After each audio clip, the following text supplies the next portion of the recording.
자, 2학년 학생 여러분, 이번 주 수업 시작하도록 하겠습니다. 먼저 군집에 대한 내용이고요. 이번 시간은 지난 시간에 배웠던 단원에서 연결되는 개념이라고 생각하면 돼요. 개체군에서 우리 배웠던 거는 같은 종 내에서였다면 이제 군집 같은 경우에는 서로 다른 개체군들 사이에서의 다양한 상호 관계에 대해서 다루게 될 겁니다. 이 단원에서도 새로운 개념들이 좀 등장을 하게 될 건데 특히나 용어 면에서 여러분들 좀 낯선 용어들이 등장하니까 잘 기억해 두시고요. 이 용어를 알지 못하면 선생님 설명이나 이런 부분에서 이해도가 떨어지니까 반드시 그 점은 미리 좀 체크를 해놓고 시작하는 게 좋을 것 같습니다. 자, 첫 번째 이제 군집의 구조부터 볼 건데요. 이 내용을 할 때 여러분들 1학기 때 통합과학 시간에 선생님하고 수업했던 내용을 좀 떠올려 주는 게 좋습니다. 그때 먹이 사슬, 먹이 그물이라는 개념을 배웠죠. 여기에서도 동일하게 등장을 합니다. 자, 먼저 숲에는 호랑이, 매, 올빼미, 뱀, 들쥐, 사슴, 풀, 곰팡이 등 여러 종류의 개체군들 밑에 그림 보면 보이죠? 함께 살아가고 있습니다. 이들 각각의 개체군들은 이제 뭐 그림 5-5와 같이 지금 보면 화살표로 먹고 먹히는 관계들을 다 맺고 있습니다. 이 군집 내의 개체군들은 영양 단계에 따라서 생산, 소비, 분해자로 구분이 될 건데요. 생산자 같은 경우에는 직접 광합성을 해야 되잖아요. 그럼 여기에서 생산자는 나무라던가 뭐 풀 이런 게 있을 거고요. 소비자는 그 외에 지금 나와 있는 동물들 보여지는 애들일 거고요. 그리고 분해자는 뭐 이제 곰팡이라든지 뭐 이런 것들, 버섯 이런 것들이 해당이 될 겁니다.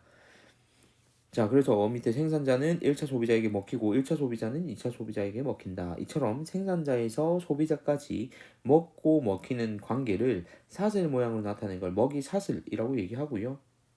이 군집 내에서는 당연히 하나로만 이어져 있지는 않겠죠. 그래서 이게 여러 개가 얽혀가지고 그물처럼 나타난다. 그리고 이런 식으로 여러 가지 얽혀가지고 그물처럼 나타난다 해서 우리는 먹이 그물이라고 얘기합니다.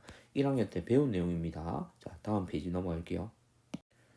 자, 군집을 구성하고 있는 개체군이 차지하고 있는 서식 공간, 먹이 관계 등 생태계에서 개체군이 담당하는 구조적, 기능적 역할을 우리는 생태적 지위라고 얘기를 합니다. 이 생태적 지위를 구성하고 있는 건 먹이 지위와 공간 지위라고 두 가지로 나눠지게 될 건데요. 먹이 사슬에서 차지하고 있는 위치는 먹이 지위고요.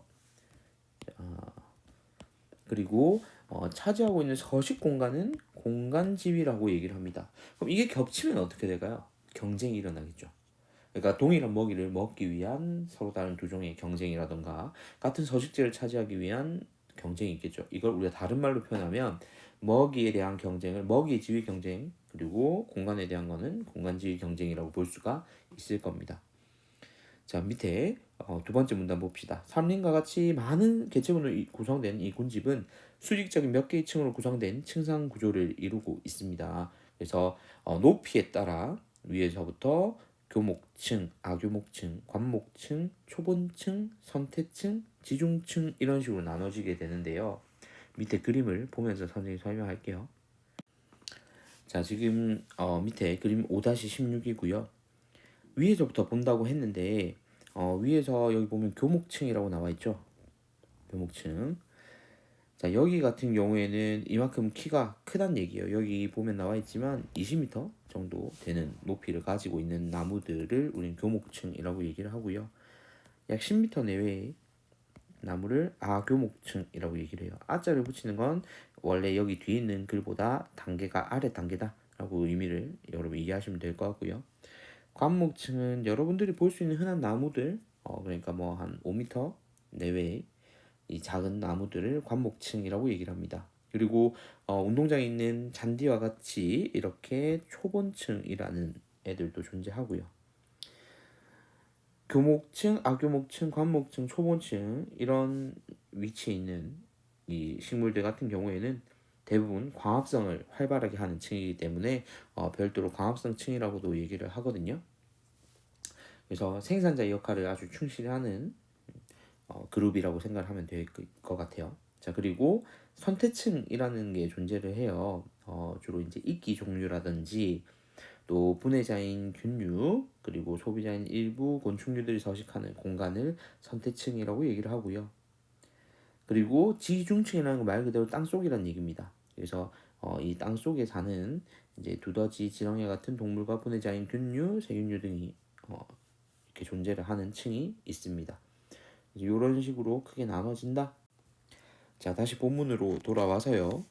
자, 이렇게 층상 구조가 구분이 된다는 점 여러분들 기억해 주시고, 산림의 교목층과 아교목층은 이제 그 군집을 대표할 만한 수목들, 나무들이 자라게 되는데요. 그 중에서 가장 수가 많거나 아니면 가장 넓은 면적을 차지를 해서 그 군집을 대표할 수 있는 개체군을 우점종이라고 얘기를 하는데, 산림 이름 같은 경우에 그 우점종 이름을 따서 붙입니다. 예를 들어서 신갈나무가 우점종인 산림 같은 경우에는 신갈나무 림이라고 얘기를 하고요. 소나무가 우점종이다. 그러면 소나무 림이라고 얘기를 합니다. 그리고 그 개체군들 중에서 수가 매우 적으면 희소종이라고 얘기를 하고요. 그리고 그 군집에서만 발견되는 경우, 그래서 그 군집을 대표할 수 있는 특징을 가지고 있으면 지표종이라고도 얘기를 합니다. 대표적인 예시는 이제 높은 고산지대에 서식하고 있는 에델바이스와 같은 경우가 있거든요. 그리고 이산화황의 오염 정도를 예측할 수 있는 지으류도 이 지표종에 해당이 된다는 점 기억해 주시고요. 자, 이런 그 식물 군집의 구조를 조사하기 위해서 대표적인 방법이 뭐가 있냐면 방형구법이라는 걸 씁니다. 이 방형구법 같은 경우에 그래도 모의고사나 이런 데서 문제가 한 번씩 출제가 되기 때문에 이거는 좀 기억해 둘 필요가 있습니다. 일단 방형구법은 조사하고자 하는 곳에 이 방형구를 설치한 다음에 방형구에 나타난 식물 종과 개체 수, 그리고 출현한 방형구가 몇 개인지, 그리고 지표를 덮고 있는 정도는 면적은 어느 정도인지를 조사해서 이 지역의 우점종이 무엇인가를 수치화시켜서 알아내는 방법입니다. 그래서 상대 밀도, 상대 빈도, 상대 피도를 전부 다 더하면 우리는 중요치라고 얘기를 해서 중요치가 가장 높으면 그 군집의 우점종으로 지정을 하는 거죠. 자, 그러면 넘어가서 방형구법 한번 살펴볼게요. 자, 지금 여러분 교과서에 보이는 게 방형구라는 거거든요. 지금 여기에서 여러분들 보이는지 모르겠는데 지금 여기가 1m 그리고 1m. 자, 이런 식으로 되어 있는 나무로 이렇게 연결되어 있고요. 이 안에 이렇게 이렇게 칸이 이렇게 나눠져 있어요. 그래서 이 칸이 지금 여기 보면 여러분들 셀 수 있겠지만 총 10개씩 이렇게 있어가지고 총 100개의 칸이 존재합니다. 자, 그래서 이거를 특정 지역에다가 이렇게 탁 올려놓고 거기 칸마다 어떤 종들이 위치하는지를 보는 거예요. 그래서 이걸 이용해가지고 이제 식물종의 밀도, 빈도, 피도를 구할 거고요. 그 구한 값을 바탕으로 해서 상대 밀도, 상대 빈도, 상대 피도도 계산을 하겠죠. 그래서 밑에 식을 보면 이런 식으로 계산을 할 수 있습니다. 예를 들어서 밀도 같은 경우에 전체 방형구 면적분의 특정 종의 개체 수가 될 겁니다. 그리고 이 상대 밀도는 이렇게 구한 모든 종의 밀도들을 다 더한 거 분의 특정한 뭐 A 종의 밀도를 구하고 싶다. 그럼 A, B, C, D, E까지 5종이 나왔는데 5종 다 더한 거 분의 A 곱하기 100을 하면 되는 거고요. 이와 같은 방식으로 빈도도 피도도 구할 수가 있습니다. 밑에 보면 빈도는 전체 방향구가 예를 들어 5개 조가 모두 활동을 했어요. 그럼 5개겠죠? 5개 중에서 2개의 방향구에서 A종이 출현을 했어요. 그럼 A종은 5개 중에 2개니까 5분의 2. 그래서 0.4 이런 식으로 되는 거죠. 자, 그리고 피도는요, 전체 방향구 면적분의 이 종이 차지하고 있는 면적을 얘기할 건데 실제적으로 이걸 전체적으로 뭐 꽃잎 모양대로 면적을 구할 수는 없잖아요. 그래서 이게 나타난 칸은 한 칸이 전체 다 얘가 차지하고 있다로 계산을 합니다. 그렇게 한 다음에 계산한다는 점 기억해 주시고요. 이 예시는 실제 선생님하고 수업하면서 얼굴 보고서 수업할 때 그때 다시 한 번 더 설명해 줄 테니까요. 넘어갑시다. 군집의 종류요. 자, 이 173페이지의 군집의 종류를 살펴볼게요. 자, 이러한 군집은 생물 서식 환경에 따라서 수생 군집과 육상 군집으로 일단 나눠줄 수가 있거든요. 물에서 사느냐, 아니면 땅 위에서 사느냐. 수중 생활에 적응한 생물들이 군집을 이루는 수생 군집에는요, 하천, 호수, 강에 형성되는 담수 군집, 그리고 바다에 형성되는 해수 군집으로 또 분류를 할 수가 있습니다. 자, 그리고 육상군집은 지역에 따라서 기온, 강수량 차이로 산림, 초원, 사막으로 나눌 수가 있는데요. 먼저 산림부터 살펴보도록 하겠습니다. 강수량이 많은 지역에 형성이 되고요. 그리고 많은 종류의 목본, 나무, 여러분들이 생각하는 나무로 생각하시면 되고, 초보는 풀들로 생각을 하면 돼요. 그리고 열대지방의 상록 활엽수로 구성된 열대우림이 있고, 그리고 온대지방의 낙엽 활엽수로 구성되어 있는 온대림, 그리고 아한대지방, 한대까지는 아니지만 그보다 낮지만 그래도 추운 지역의 북부 침엽수림도 존재합니다. 자, 그리고 초원은요, 일단 산림보다는 강수량이 좀 적어요. 적고, 열대지방 건조 지역에서 발달하는 열대 초원, 우리가 사바나라고도 얘기하는 이 지역과, 그리고 온대지방의 온대 초원으로 나눠볼 수 있습니다. 자, 이것보다도 더 강수량이 적고, 그리고 건조하고 식물이 자라기 어려운 지역은 사막이라고 얘기를 하죠. 그래서 선인장 정도만 서식을 하는 저위도 지방에 열대 사막도 있고요. 그리고 온대 내륙 지방에서 나타나는 온대 사막도 존재합니다. 그리고 한대와 극지방 부근에 추운 지역에 형성돼서 짧은 기간 동안 이끼류와 같은 일부 식물만 잠깐 자라는 지역도 있거든요. 이곳을 우리는 툰드라라고 얘기를 합니다. 자, 이러한 생물 군집이 기온이나 강수량 등 환경 요인의 영향에 따라서 형성된 군집 분포를 우리는 생태 분포라고 얘기를 하고요.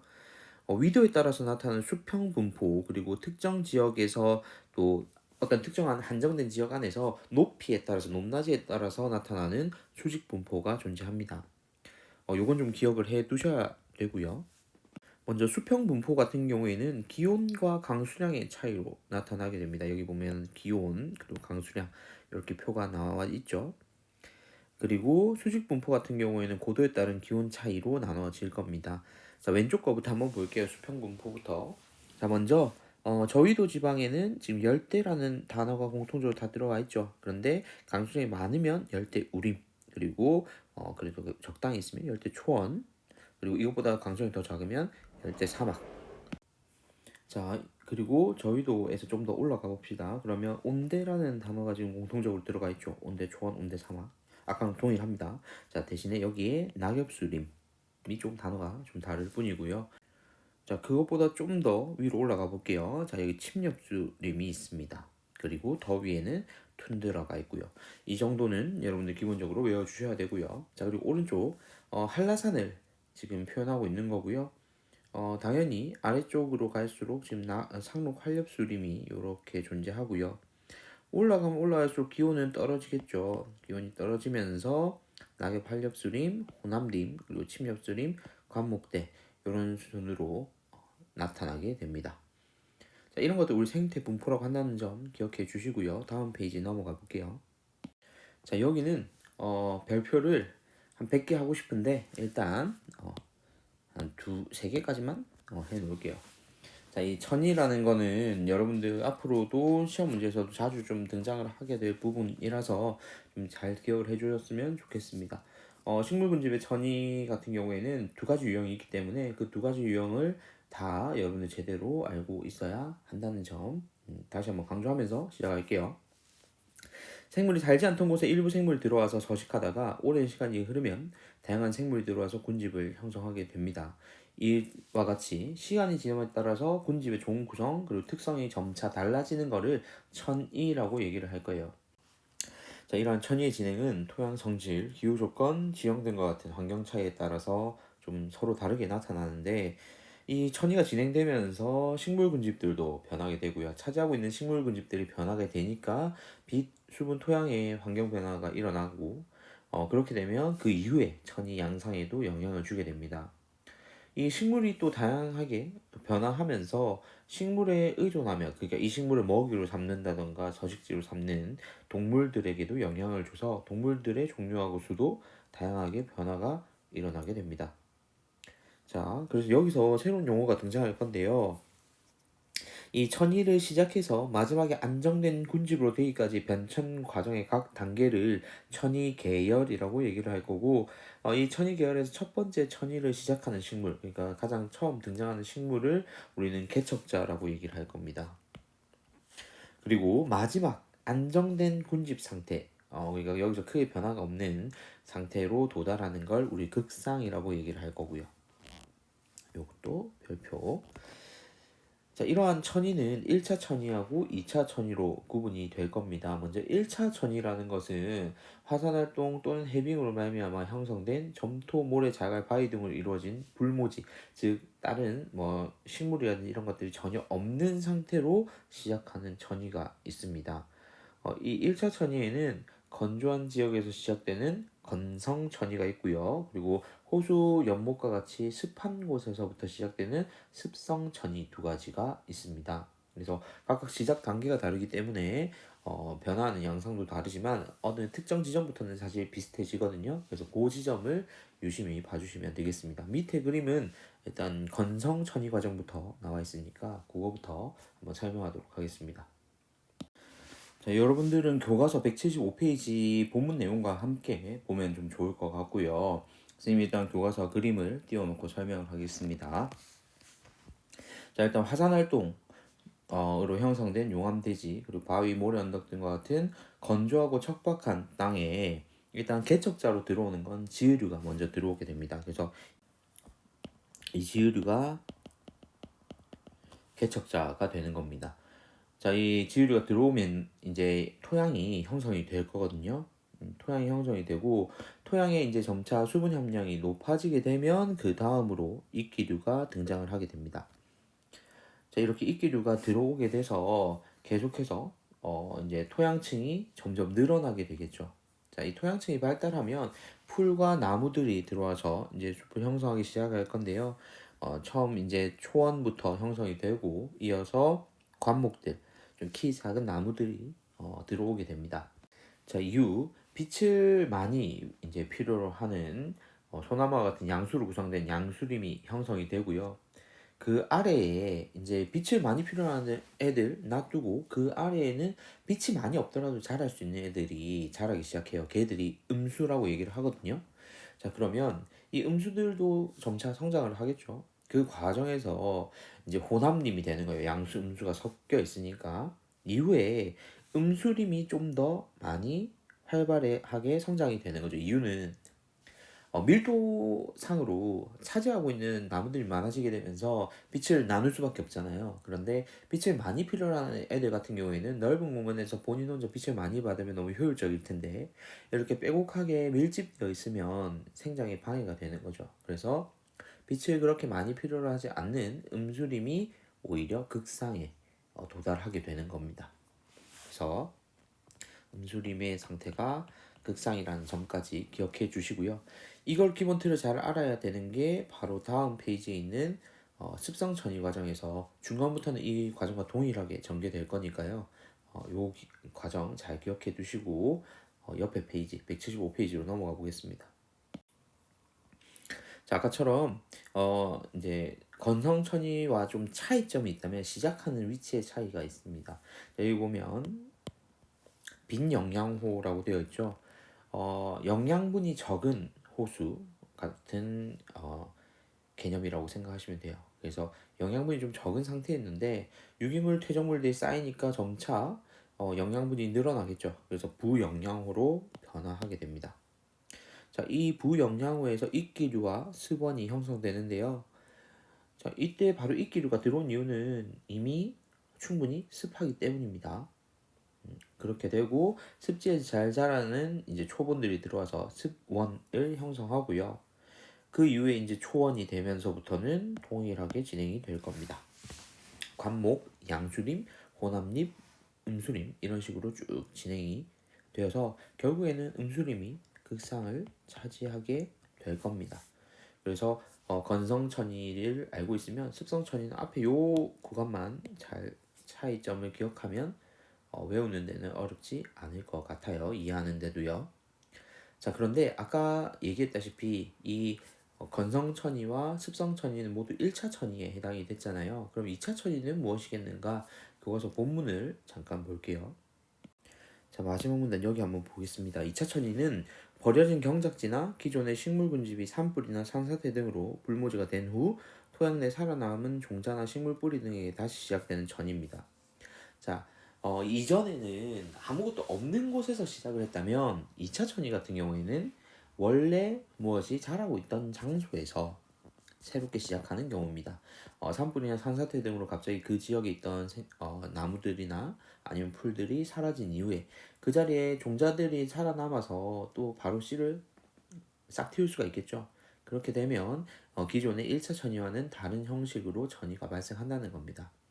당연히 1차 천이 같은 경우에는 뭐 건성이든 습성이든 초원이 형성되기 전까지의 과정이 굉장히 많이 필요한 데 비해서 2차 천이 같은 경우에는 훨씬 더 진행 속도가 빠르겠죠.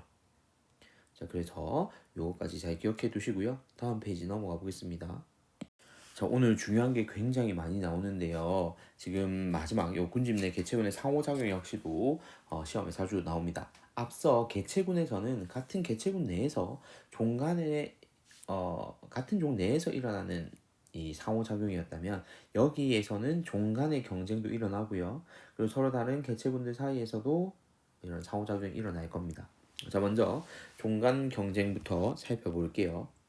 먹이나 서식지 등 환경 요구 조건이 비슷한 두 종 이상의 개체군이 아까 얘기했던 이 생태 지위를 두고 경쟁이 발생을 하게 되겠죠. 이때 경쟁이 발생해서 한 개체군이 도태돼서 완전히 사라지게 되는 현상을 우리는 경쟁 배타 원리라고 얘기를 하고요. 예시는 밑에 있는 그 집신벌레과에 속한 애기 집신벌레하고 집신벌레 두 종을 보도록 하겠습니다. 따로 배양했을 때는 자 먼저 따로 배양했을 때는 각자 우리가 알고 있는 S자 곡선을 그리면서 잘 살고 있어요. 그런데 얘들을 같은 곳에서 배양을 하게 되면 자 애기 집신벌레는 지금 현재 물론 최고점을 찍지는 못했어요. 따로 살 때보다 그렇지만 그래도 거의 유사하게 유지를 하는 반면에 집신벌레는 상승하다가 지금 점점 개체수가 줄어들고 있는 거 보이죠? 경쟁에서 진 겁니다. 애기 집신벌레한테 져서 얘는 점점 개체수가 줄어들어서 결국에는 사라지게 되는 형태가 됩니다. 이런 걸 우리는 경쟁 베타 원리라고 하고요. 종간 경쟁에서 일어나는 일입니다. 자, 두 번째. 자, 분서입니다. 서식지를 나눈다라고 생각을 하면 돼요. 자, 환경 요구 조건이 비슷한 개체군들이 함께 생활할 때 서식지, 먹이, 활동 시기, 산란 시기 등을 조금씩 차이를 두는 거예요. 그래서 경쟁을 피하는 걸 우리는 분서라고 얘기를 하고요. 생태적 지위 분화로 해석을 하면 됩니다. 단순히 서식지를 이제 분리한다. 이거는 선생님 여러분들 외우기 쉬우라고 얘기를 한 거고요. 먹이에 관련돼서도 분서는 일어납니다. 자, 그래서 그림 5-23 옆에 있는 그림을 보면 북아메리카의 솔새는 한 나무에 여러 종이 서식을 하고 있어요. 그렇지만 경쟁을 피하기 위해서 서로 다른 위치를 딱 지정해 놓고 사는 거예요. 그래서 공간 지위, 먹이 지위의 차이를 두는 거죠. 그리고 피라미는 은어가 없을 때에는 하천 중앙에서 녹주를 먹으면서 살다가 은어가 오면 하천의 가장자리로 이동해서 수소 곤충들을 먹고 은어는 중앙에 있는 녹조류를 먹고요. 이 역시도 먹이 지위를 나눠 놓은 것, 즉 생태적 지위 분화에 속하는 분서에 해당이 되겠습니다. 자, 다음 페이지 넘어가 볼게요. 자, 세 번째는 공생입니다. 공생. 같이 산다는 얘기입니다. 그런데 이 안에서도 좀 차이가 있어요. 자, 편리 공생과 상리 공생이라는 게 있어요. 편리는 한쪽만 이득을 본다는 얘기예요. 뭐 한쪽에는 그렇다고 뭐 손해를 보는 건 아니고 이익도 손해도 없어요. 그냥 뭐 있든 없든 이런 느낌이고 그리고 두 개축은 모두가 이익을 얻으면 상리공생이라고 얘기를 합니다. 자, 빨판상어 같은 경우에 이 거북이하고 둘의 관계를 한번 살펴보면요. 자, 빨판상어 같은 경우에 이 거북 몸에 붙어 살아가지고 거북이가 이동하면 그냥 지도 따라 이동하는 겁니다. 그리고 보호도 받겠죠. 그런데 거북이 입장에서는 얘를 데리고 다니는 게 이익도 없고 손해도 없어요. 뭐 데리고 다녀도 그만, 안 다녀도 그만. 자, 이런 관계는 이 빨판상어 입장에서는 편리하잖아요. 그래서 편리 공생인 거고요. 자, 그리고 흰 동가리하고 말미잘 같은 경우에 관계를 보면 흰 동가리가 말미잘 촉수 사이에 집을 짓고 헤엄쳐 다닙니다. 그러면 이 말미잘로부터 보호를 받는 거죠. 그리고 말미잘이 이제 흰 동가리가 지금 오면서 말미잘 쪽으로 유인을 하는 거죠. 먹이를. 그렇게 되면 촉수가 말 그대로 이걸 갖다 잡아가지고 먹이로서 활용을 하는 거죠. 그리고 촉수 사이 찌꺼기들, 그다음 병든 촉수 제거할 때도 이 흰 동가리 도움을 받습니다. 그러면 서로 이득을 보잖아요. 상리 공생이 되는 거죠. 네 번째는 기생입니다. 기생충, 우리나라 유명한 영화를 통해서 지금 기생이란 단어는 여러분들 익숙히 알 거라고 생각을 합니다. 두 종의 개체군이 함께 생활할 때 한쪽 생물이 다른 생물에 붙어 살면서 해를 줍니다. 그래서 아까 편리 공생하고는 좀 다른 개념이 해를 입히잖아요. 그래서 차이가 있다는 거고요. 그리고 마지막 다섯 번째 포식과 피식입니다. 동물세계에서 어쩔 수 없죠. 먹고 먹히는 관계가 있으니까요. 다른 생물 잡아먹는 생물은 포식자, 그리고 먹이가 되면 피식자라고 얘기를 합니다. 그리고 포식자, 피식자 관계를 우리가 천적이라고 얘기를 하죠. 자, 이런 예시들 여러분들 참고해 주시고요. 자, 우리 교과서 178페이지에 보면 군집 내 개체군 사이 상호작용이 앞에서처럼 두 종 사이에서만 일어나는 게 아니라는 점을 얘기를 하고 있습니다. 예시로 지금 구두충에 감염되지 않은 공벌레에 대한 내용이 나오는데요. 구두충에 감염되지 않은 공벌레 같은 경우에는 빛이 있는 곳을 회피합니다. 원래대로라면. 그런데 구두충에 감염된 공벌레 같은 경우에는 빛이 있는 곳에서도 오래 머무르려고 하거든요. 그러면 얘를 잡아먹는 찌르레기 같은 경우에는 얘가 이제 보이니까 숨어있지는 않으니까 잡아먹기가 되게 쉽겠죠. 자, 그러면 이 구두충 같은 경우에 공벌레 행동에 영향을 줘서 공벌레가 찌르레기 잡아먹히게 했잖아요. 그러면 이 찌르레기는 또 당연히 먹었으니까 소화가 돼서 배설물이 나오면 다른 곳으로 날아가서 배설물을 이제 배설했을 거 아니에요? 그러면 또 이동을 할 수 있게끔 만들어 주는 거죠. 그러면 그 지역에서 새로운 개체를 형성하는 거고, 자, 이런 식으로 세종의 관계에서 이런 상호작용이 일어날 수도 있다는 얘기를 하는 겁니다. 자, 스스로 확인하기 한번 확인해 볼게요. 자, 첫 번째 방향구법을 이용하여 우점종을 결정할 때 어떤 값들을 합한다 그랬죠? 상대 밀도, 상대 빈도, 그리고 상대 피도를 합해서 중요치가 가장 높은 종을 우리 우점종이라고 한다 했고요. 육상군집은 지역에 따라 기온과 강수량의 차이로서 산림, 초원, 사막으로 나타납니다. 자, 군집의 천위 과정에서 마지막 안정된 상태는 우리 극상이라고 얘기했고요. 자, 그리고 군집 내 개체군 상호작용 5가지 쓰래요. 자, 하나씩 떠올려 봅시다. 먼저 종간 경쟁, 그리고 분석, 그리고 공생, 기생, 포식과 피식, 이런 식으로 5가지가 되겠습니다. 자, 이렇게 해서 교과서 강의 마쳤고요. 학습지 여러분 한번 정리해 보시고 학습지 풀이 강의 내일 들으면서 정리하시고 문제도 한 번 더 점검하시기 바랍니다. 이상입니다.